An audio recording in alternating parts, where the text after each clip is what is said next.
Welcome to the Concierge Care Health System podcast. The information shared in this podcast is for general informational purposes only and does not constitute medical advice. Listeners should be aware the content is not a substitute for professional medical advice, diagnosis, or treatment. Always consult with a physician or other qualified healthcare provider for medical questions.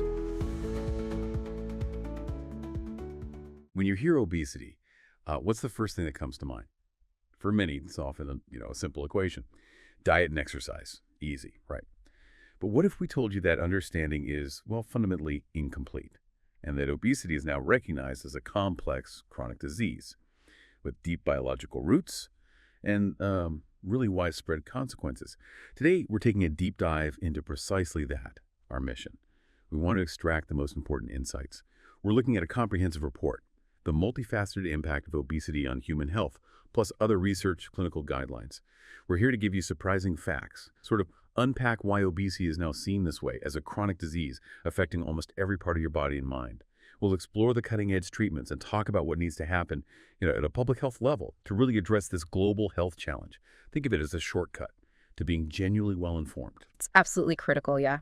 We need to start by grasping just how much our understanding of obesity has, transformed. It's just not seen merely as a cosmetic issue anymore, or, a simple matter of willpower, or even just being overweight. Instead, it's formally recognized, a complex chronic disease. What we're really talking about here is the excessive accumulation of adipose tissue, that's fat tissue, to an extent that it directly and adversely affects your health. That's a monumental shift, isn't it? Yeah. I mean, from thinking lifestyle choice to chronic disease, what does that redefinition fundamentally change in terms of how we approach it medically?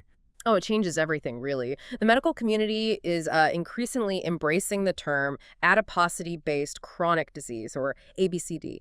This paradigm shift, it zeroes in on the pathological consequences of dysfunctional fat rather than just, say, a number on the scale like BMI. It's about recognizing there's this profound underlying biology at play, and that this dysfunctional fat actively harms health. This redefinition is just vital. It helps reduce that pervasive stigma associated with obesity, and crucially, it significantly improves the quality of care people receive because we're treating the root disease. And the scale. Yeah. The scale of this disease is just truly staggering. Where are we globally with this? The numbers, they're alarming. Current data. Over 40% of adults in the U.S. and roughly 1 in 5 children and adolescents are living with obesity. And looking ahead, projections suggest that by 2030, maybe over 1 billion adults globally could be affected. And this isn't just a high-income country problem anymore. We're seeing a really rapid surge in low- and middle-income nations, too. So, okay, if it's a chronic disease, the goal isn't simply to achieve a normal BMI then. It sounds like the focus is much broader now. Precisely. Exactly. The aim is now less about hitting, a specific BMI target and much more about comprehensive health improvement. We're focused on enhancing overall health, functional capacity, quality of life. Like other chronic conditions, like diabetes or hypertension, obesity is understood as a chronic relapsing disease. That means it needs long-term, individualized, and often multidisciplinary management. It's a lifelong journey, really, not some short-term fix. Okay, let's unpack this concept then. Dysfunctional fat, because for many of us, I think fat is just, fat. What does it mean for fat to be sick or dysfunctional? That's such a crucial distinction, yeah. It's not just the quantity of fat that matters, but the quality and the function of that adipose tissue. This dysfunction is what we call adiposopathy, or like you said, sick fat. When fat tissue becomes dysfunctional, it's no longer just this passive storage unit. No, instead it becomes an active antagonist within your body. It starts releasing inflammatory mediators. Think of them like distress signals or maybe toxic compounds. And it causes fat to deposit in other organs where it really shouldn't be. We call that ectopic fat. So imagine fat infiltrating places like your liver or wrapping around your heart, actively contributing to disease, not just being a benign result of excess calories. It completely overturns that old idea, doesn't it? Wow, that's a powerful image. Fat actively harming other organs. So let's maybe go system by system. How does this sick fat impact the cardiovascular system, our heart and blood vessels? Oh, the burden is immense. Dysfunctional fat significantly increases the risk of hypertension, that's high blood pressure, as well as dyslipidemia, which means unhealthy cholesterol and triglyceride levels. This directly fuels coronary heart disease, stroke, congestive heart failure, various heart rhythm problems, arrhythmias. And that ectopic fat, the fat in places it shouldn't be, like around blood vessels and the heart itself, that, combined with the chronic inflammation churned out by sick fat, profoundly contributes to these cardiovascular issues. And metabolically. Yeah. It seems deeply tied to type 2 diabetes. Yeah. We hear so much about. Indeed. Incredibly tied. Individuals living with obesity are about 10 times more likely to develop hyperglycemia, which is high blood sugar. The term diabesity actually exists to highlight this incredibly intimate relationship. This link, it's primarily driven by insulin resistance. Your cells just don't respond properly to insulin, making it hard for your body to regulate blood sugar. It's also due to something called lipotoxicity, which is basically your fat cells overflowing and spilling toxic fatty acids into other organs, particularly from visceral fat, that deep abdominal fat. This whole cascade also commonly leads to non-alcoholic fatty liver disease, or NAFD, a really significant liver consequence. Okay, here's where it gets really interesting for me. The link to cancer, I know there's the connection, but how strong is it, really? And how does sick fat play a role there? It's not just a correlation, no. It's a profound biological link. Obesity is strongly implicated in numerous cancers. We're talking endometrial, postmenopausal breast, colorectal, pancreatic, liver, kidney cancers, among others. Estimates suggest it contributes to as many as 90,000 cancer-related deaths annually just in the U.S. The mechanisms are complex, sure. Excess estrogen is produced by fat tissue, which promotes hormone-sensitive cancers. Then there's hyperinsulinemia, chronically high insulin levels, which can act like a growth signal for cancer cells. Add to that the chronic low-grade inflammation from dysfunctional fat and altered signaling molecules called adipokines. These are hormones released by fat cells that further fuel inflammation and can promote tumor growth. It's like this silent biological collaboration with disease that most people just aren't aware of. Wow, so it's almost like your fat cells are actively sending out signals that fuel tumor growth? Okay, what about the respiratory system? How does obesity compromise our ability to breathe? Well, imagine the sheer physical squeeze. Excess fat on your chest wall, your abdomen. It literally restricts your lungs' ability to expand fully. This directly compromises lung function. It also dramatically increases the risk of obstructive sleep apnea, OSA, affecting a staggering 50 to 90% of those with severe obesity. 50 to 90%, that's huge. It's massive, yeah. Asthma is also 3 to 4 times more prevalent, and there's obesity hypoventilation syndrome, where breathing becomes shallow and slow. Plus, that systemic inflammation from dysfunctional fat, it exacerbates airway issues. It can make people more vulnerable to severe outcomes from respiratory infections, too. So you're literally carrying this invisible backpack full of bricks, just making it harder to breathe. What about the load on joints and bones? The musculoskeletal system. Yeah, it definitely bears a heavy load. This leads to conditions like osteoarthritis, particularly in weight-bearing joints like the knees and hips. Also things like disc herniation and chronic back pain. And it's kind of a double whammy. You've got the increased mechanical stress from the weight itself, combined with that pervasive chronic inflammation from the dysfunctional fat, which actually contributes to cartilage degradation. And if that wasn't enough, it sounds like obesity touches nearly every other system, too. It truly reaches almost every corner of the body. Yeah. For instance, obesity increases the risk of gallbladder disease, gallstones, gastroesophageal reflux disease, GERD, because of increased abdominal pressure. It significantly raises the risk of chronic kidney disease, can directly damage kidney function. Reproductive health is impacted in both men and women, leading to infertility, conditions like PCOS in women, higher rates of pregnancy complications, even skin fold rashes are common, friction, moisture. And perhaps most concerningly, recent research suggests a link between midlife obesity and later life Alzheimer's disease. It really paints a picture of a truly systemic disease. It's so clear the physical toll is immense. But beyond the purely biological, what about the psychological, the social, the economic costs? How do those ripple through lives and society? Oh, the psychological and psychosocial burden is profound. We consistently see an increased prevalence of clinical depression and anxiety disorders. And what's particularly striking here is the bidirectional relationship. Depression can contribute to obesity, and living with obesity can significantly increase the likelihood of experiencing depression. Eating disorders, especially binge eating disorder, are also more common among individuals with obesity. And it's not just an internal battle, is it? There's this pervasive societal element that maybe most people don't fully grasp the impact of. Absolutely. Weight stigma, bias, discrimination, they're incredibly damaging and just pervasive. Research indicates it's comparable to racism in its impact, and it occurs across all aspects of life: healthcare, education, workplaces, even media portrayals.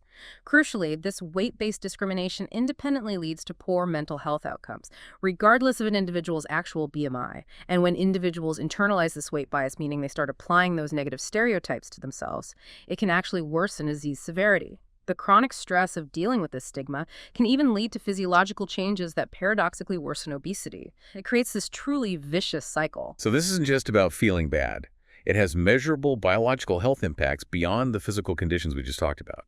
Precisely, yeah. All of this culminates in a significantly reduced quality of life. Chronic body pain, difficulties with physical functioning, body image dissatisfaction. These are consistently reported issues. It creates this really debilitating cycle where stigma and mental health issues can lead to maladaptive coping mechanisms, which then further hinder effective weight management efforts. It's tough. And the economic costs for such a prevalent and complex condition must be truly staggering. They are, overwhelmingly so. Directly, the healthcare system incurs nearly, $173 billion annually in the U.S. alone due to obesity. Some estimates for 2016 climbed as high as $480.7 billion. It's hard to even fathom. On an individual level, people living with obesity face significantly higher medical spending, like an extra $1,052 per year for men, $3,613 for women. And research has shown that for every single BMI point above 30, there's about a 4% increase in healthcare costs. And beyond the direct medical bills, what are those broader economic ripple effects, the ones impacting society? Yeah, the indirect costs are equally impactful and, frankly, quite illuminating. These include losses due to reduced work productivity, that concept called presenteeism, being at work but not fully functional, increased absenteeism, higher rates of short-term and long-term disability. National estimates for the U.S. suggest obesity-related absenteeism alone costs anywhere from, say, $3.4 billion up to maybe $11.2 billion annually. What's particularly striking from the sources is that income loss due to all these factors actually constitutes the largest portion of the total economic burden of obesity. It's a huge societal drain. Okay, so what does this all mean for you if you're listening and trying to navigate this really complex landscape? How do clinicians actually screen for and diagnose obesity in this new paradigm? Well, the most widely used initial screening tool is still the body mass index, BMI. Weight divided by height squared. It's simple, it's inexpensive, it's a good starting point for assessment. We also use waist circumference as an important additional measure, especially for central or abdominal adiposity, which is an independent risk factor for many of these conditions. Generally, a waist circumference over 35 inches for women, 40 inches for men indicates increased risk. But we know BMI alone isn't the full picture, right? It doesn't tell the whole story. That's a critical point, yeah. BMI doesn't directly measure body fat percentage. It can misclassify people, like athletes with high muscle mass, or it might underestimate risk in older adults who've lost muscle. Also, the health risks at a given BMI can vary by ethnicity. For instance, some Asian descents might experience health risks at lower BMI thresholds. So a comprehensive clinical evaluation is always necessary. This means looking at a full medical history, weight history, reviewing medications that might cause weight gain, assessing lifestyle eating, activity, sleep, stress, family history, and a psychosocial evaluation. It's about the whole person. And there's been a recent kind of crucial development with medical coding that reflects this evolving understanding, correct? Yes, a really significant step forward. The introduction of new ICD-10-CM codes for obesity, which rolled out in October 2024. These updated codes give us more accurate, more precise classification. Crucially, they move away from potentially stigmatizing language like obesity due to excess calories. This change reinforces obesity's official status as a chronic disease. It aims to reduce stigma in medical records, and it significantly improves data collection for better care tracking and research. It's subtle, but powerful. Okay, so once diagnosed through this comprehensive approach, what are the therapeutic strategies? It sounds like it needs to be a truly multifaceted, really individualized approach. It absolutely does. The foundational lifestyle interventions. They're the cornerstone for everyone. This includes dietary modifications like calorie reduction, healthy eating patterns, often guided by medical nutrition therapy. It also means increasing physical activity. Generally, 150-300 minutes of moderate intensity activity per week for adults. Often more is needed for actual weight loss. And then there's behavioral therapy. Practical tools like self-monitoring, goal setting, stress management techniques, relapse prevention. But for many people, despite their best efforts, lifestyle changes alone just aren't enough for long-term weight management. Why is that? Why is it so hard? That's such a crucial insight. Long-term adherence to lifestyle changes is a massive challenge. It's due to these powerful biological and environmental pressures that actively promote weight regain. When we say obesity is a chronic relapsing disease, we mean the body often fights, really fights, to return to its previous weight. So continuous, ongoing support is vital. We need to shift from thinking about acute, time-limited interventions to a chronic disease management framework, just like we do for hypertension or diabetes. Okay, so if lifestyle interventions need that continuous support and often aren't enough on their own, where do medications fit in? Right. Pharmacological management is an increasingly important and effective adjunctive treatment. It's generally indicated for individuals with a BMI of 30 or higher, or maybe 27 or higher, if they have at least one comorbidity, and always in conjunction with those foundational lifestyle modifications. You can't skip those. What's truly transformative here, though, is the paradigm shift brought about by the newer agents. Tell us about those. They've been getting so much attention lately. Oh, yeah. The GLP-1 receptor agonists like liraglutide, brand name Saxenda, and semaglutide, brand name Wegovy, have genuinely revolutionized treatment. They work by enhancing satiety, making you feel fuller, slowing gastric emptying, and regulating appetite signals in the brain. Semaglutide, for example, has shown an average weight loss of around 15% in clinical trials, which is quite significant. 15% is a lot. It really is. Then we have tirzepatide, marketed as Zepbound for obesity. That's a dual GIP and GLP-1 receptor agonist. This has demonstrated even greater efficacy. Studies report mean weight loss up to like 20.9%, and it's also approved for obstructive sleep apnea now. Those numbers are definitely impressive.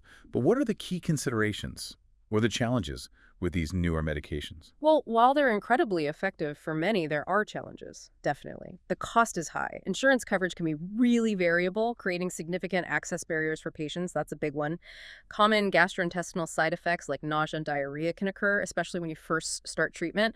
And critically, these medications typically need to be taken long-term. Weight regain is common, sometimes rapid, upon discontinuation. There are also some emerging discussions, maybe concerns, about the potential for losing lean muscle mass along with fat loss.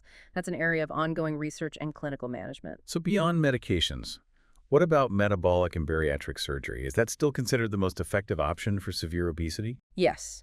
Metabolic and bariatric surgery, or MBS, it remains the most effective and the most durable treatment option for severe obesity. It leads to substantial, sustained weight loss and, really remarkably, high rates of remission or significant improvement in many related conditions. What are the main types of procedures people should maybe know about? Okay, so the most common is the sleeve gastrectomy. That's where about 70–80% of the stomach is surgically removed, creating a smaller, sleeve-shaped stomach. Then there's the Roux-en-Y gastric bypass, often considered sort of a gold standard. It creates a small stomach pouch and bypasses a section of the small intestine. The adjustable gastric band has declined in use, mostly due to lower long-term efficacy. But we've also seen the rise of endoscopic sleeving gastroplasty. That's a minimally invasive procedure using sutures inside the stomach to reduce its volume without external incisions. And who is typically a candidate for surgery? And what kind of outcomes can patients expect? Typically, candidates are individuals with a BMI of 40 or higher, or maybe 35 or higher if they have significant obesity-related comorbidities like type 2 diabetes or severe sleep apnea. A comprehensive evaluation by a multidisciplinary team medical, nutritional, psychological assessments is absolutely essential beforehand. You have to be prepared. The outcomes, they can be profound. Patients often achieve 60–80% excess weight loss. Remission rates for type 2 diabetes can be as high as 92%, hypertension up to 75%, sleep apnea up to 96%. Wow. Yeah. It also profoundly improves quality of life and can reduce long-term mortality by 30–50%. However, and this is a big however, it's vital to understand that MBS is not a quick fix. While it's generally safe, low mortality rate comparable to other common surgeries, there are risks. More importantly, it requires a lifelong commitment, dietary changes, consistent physical activity, vitamin and mineral supplementation for life, and regular follow-up with that multidisciplinary team. It's a powerful tool, yes, but it's part of a much larger ongoing journey of health management. It really sounds like a comprehensive, integrated approach is just absolutely key. So if individual treatment is one piece of the puzzle, what needs to happen at a broader public health level, policy level, to address this huge global challenge? That raises a critical question, doesn't it? What can we do to mitigate this epidemic systemically? Healthcare systems and providers have a crucial role. They need to routinely screen for obesity. Use non-stigmatizing, person-first language like saying, a person living with obesity rather than an obese person. That matters. Offer comprehensive counseling on all evidence-based treatments. And crucially, they need to ensure comprehensive insurance coverage for lifestyle interventions, medications, and surgery. That's often a huge barrier. Connecting patients to food as medicine programs, things that provide access to nutritious food, that's also becoming a key strategy. And what about creating environments, out in our communities that actually support healthier choices? Yeah, community-based programs are vital for creating environments that genuinely support healthy choices, make it easier. The CDC's high obesity program, for instance, focuses on rural areas, improving food security through things like voucher programs, produce prescriptions. They also work on enhancing community design to promote physical activity, sidewalks, bike paths, safe places to move. Promoting healthy food environments in schools and workplaces is also a big part of it, trying to make the healthy choice the easier choice. These sound like systemic changes. What about policy interventions at the national, maybe international levels? What's needed there? These are essential for truly population-wide impact. Yeah. In the U.S., federal initiatives include funding research, developing dietary guidelines, supporting food access programs like WIC and SNFT. Globally, the World Health Organization has its acceleration plan to stop obesity. It advocates for policies like clear front-of-pack nutrition labeling, taxes on sugar-sweetened beverages, SSBs, restrictions on marketing unhealthy foods to kids, healthy public food procurement. These aim to reshape the environment to make healthy living more accessible, more affordable for everyone. And through all of this discussion, a really powerful and recurring theme has been weight stigma. How do we tackle that on a larger societal scale? Oh, combating weight stigma and promoting health equity are just fundamental. We have to. The American Association of Clinical Endocrinology's consensus statement strongly emphasizes the detrimental impact of stigma. It advocates for person-first language, integrating bias assessment into healthcare training. There's also the weight-inclusive, or health at every size, ASHE-IS approach. This shifts the focus from weight loss itself to promoting health-enhancing behaviors, joyful movement, body respect, regardless of size. It acknowledges that weight bias and unequal access are truly significant barriers to effective and compassionate care. So looking ahead then, what's on the horizon? In terms of cutting-edge research, future innovations in understanding and treating obesity. Well, one of the most striking findings from recent research is just our deepening understanding of the pathophysiology, the how and why. We're learning so much more about the significant genetic contribution. Heritability estimates range from 40% to maybe 70%. It's not just choices. We're also seeing how dysfunctional fat acts as this active endocrine and immune organ, driving inflammation throughout the body, the complex role of the gut microbiota and metabolism, the intricate neuroendocrine regulation of appetite. These are key areas of ongoing innovation. It's truly a complex biological dance. And in terms of novel therapeutic approaches, what can we maybe expect down the line? We're seeing next-generation incretin mimetics, things like triple agonists that promise even greater weight loss efficacy. There's also experimental gene therapy for rare genetic forms of obesity, though that's still very much in the research phase, early days. But the truly transformative potential, I think, lies in digital health technologies. Mobile apps, wearables, telemedicine, these can provide incredibly personalized, continuous support and monitoring, really bridging gaps in care. And clinical guidelines are also continuously evolving, moving towards more complication-centric, individualized, multidisciplinary care models that fully integrate mental health support. So what does this all mean for you, the listener, wrapping this up? It means understanding that obesity is this complex, multifactorial chronic disease. It has wide-ranging impacts. It requires a multi-level, integrated, personalized approach to management. It means recognizing it's a disease, fundamentally not some failing of willpower. It means being aware of the systemic factors at play, beyond purely individual choices. And while there are persistent challenges, absolutely like cost and access to treatments, the struggle with long-term adherence, the opportunities are immense. We have highly effective new therapies, growing recognition of obesity as a chronic disease, and this greater focus on health equity and stigma reduction. There's hope. So consider this as we finish. If our understanding of obesity has shifted so dramatically, so fundamentally in recent years, what other chronic conditions might we be misunderstanding or, oversimplifying right now? And what role can our collective understanding, our societal understanding, play in driving equitable, compassionate care for all health challenges? Something to think about. Concierge Care, providing world-class, Personalized care for patients and members. Taking a proactive approach by offering its free digital health clinic for anyone in need of these services. Reach out to us via our website, www.health.conciergecare.net, or give us a phone call at 786-809-2345.